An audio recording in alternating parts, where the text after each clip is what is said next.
Hi guys, welcome to a video, and in today's video I'm just going to be reviewing episode 2 of season 2 of the L Word, Generation Q. Such a long introduction. So before we start, I'm just going to say that I thoroughly enjoyed this episode. I think probably most of you already know why I enjoyed this episode so much.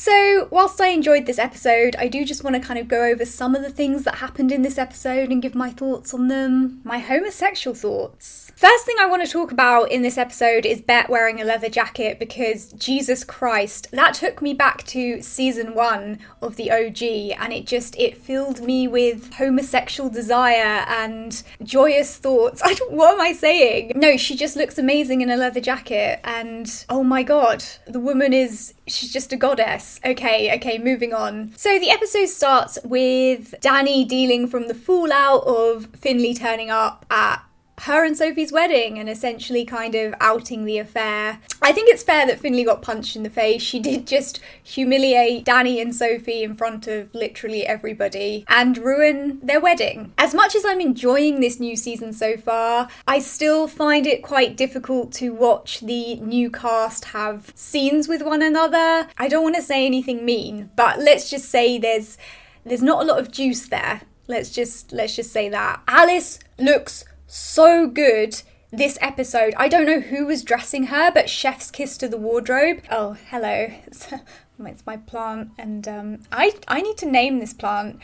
Back to the L Word. She looks so good. She looks like she could be a judge on RuPaul's Drag Race. The suits are I'm sorry, Leisha looks amazing. And I don't want to focus too much on looks. I don't like doing that. You know, I think Leisha is also an incredibly funny and hardworking and a great actor, and I love her, but she looks fine. I have to say that. Speaking of Alice, let's talk about Nat and Alice. Yes, it kind of seemed to me like they were setting up a storyline where Nat had cheated on Alice somehow. However, the storyline ended up being that Nat is polyamorous. The storyline, I thought it was going to be something a lot deeper than Nat just simply being polyamorous. Like, the way it was built up was like, oh my god, Nat's cheated on her or something else is going on, but she's poly.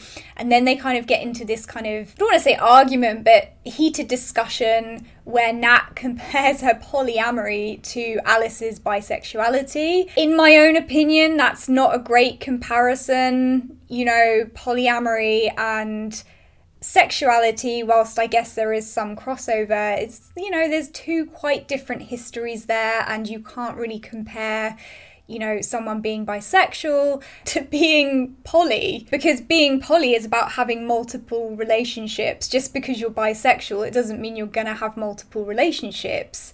It just means that you are attracted to both sexes. So I didn't like the writing there. I mean, I try not to criticize the writing because maybe they were trying to show different viewpoints, but I think it was bad writing. I'm just gonna say that. I liked the poker game. I think they should have more group scenes together because it worked really well and it was interesting to see everybody's kind of dynamic with each other. And Bet and Gigi were also very cute in this scene. Gigi was a gentlewoman, you know, she pulled out a chair for Bet and she's looking after her, and they were kind of holding hands at the end. It's so funny to me when anybody in the OG group tries to pass judgment on other people, because the OG group have a long history of making terrible decisions, like all of them. So yeah, it's always funny to me when one of them tries to pass off judgment about something. And speaking of Gigi and Bet, I have made a separate video about that scene because, oh my god, when I tell you I had a second gay awakening,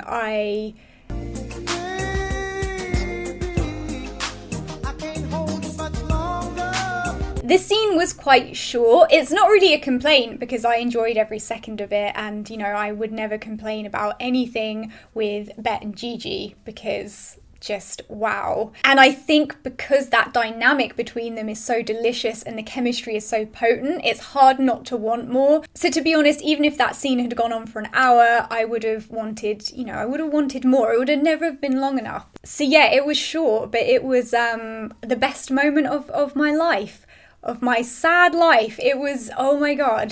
Sepida is so gorgeous. I think that scene between Bet and Gigi is the most intimate scene and the most sexual scene I've ever seen Bet have on the L Word, and that's quite a big thing for me to say because, you know, I love the OG. There's something about this hookup that was just so incredibly raw, and yeah, I think the last time she had a scene like that probably was with Tina in the OG, but this scene felt a lot more charged, and maybe that's something to do with the physical element of oh my god. So I'm just thinking about it and I can't articulate it. Other lesbians will know what I'm saying without me having to kind of go into it. What else is on my list? Bet and Dani. Okay, yes, let's talk about Bet and Dani.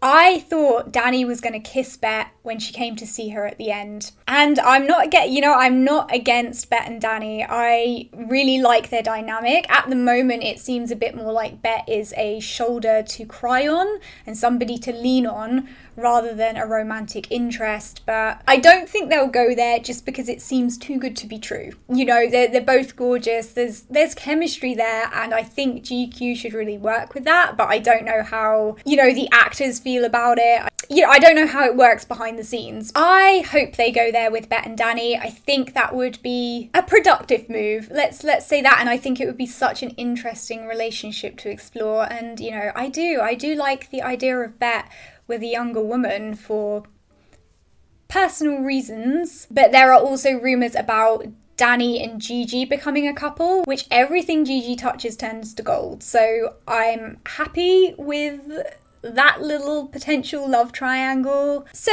yes, overall I enjoyed the episode. I can't believe I'm actually enjoying Generation Q. I never thought I would be sat here saying that. I was prepared. Honestly, I was prepared to create a long rant video of why Generation Q just wasn't working, and now look where we are. The power of Jennifer Beals kissing another woman, and look where we are. That scene between Bet and Gigi has already made this season a win in my books. But yeah, I can't believe I'm sat here eating my words and actually enjoying Generation Q. I'm really into it. I love it. No, that's too far. I like it, but I love Bet and Gigi. Okay, that's correct. Yeah. Predictions for what's going to happen next. Just from the clips that I've seen and what I've read online. Yes, I'm guessing Dani and Gigi form some kind of either intense friendship or a relationship or a friendship with benefits. I know Bet has another love interest lined up with Pippa who's going to come along, and we're going to see how they interact with each other. I think Gigi has the potential to be Bet's long-term love interest. However, they're both very strong-minded, they're both very passionate, and I feel like they can both maybe be a little bit overbearing. So I don't know how that would work in the long term. However, oh my god, that chemistry, oh my god, like I can't get over it. I just can't get over the chemistry between those two women. As far as Alice goes, I would kind of like to see her just find somebody who, you know, who loves her and there's not all these other problems. I know it's a TV show, they have to kind of create drama and explore issues, but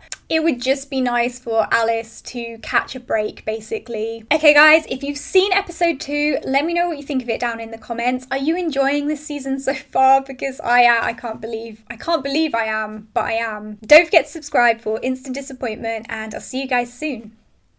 Bye.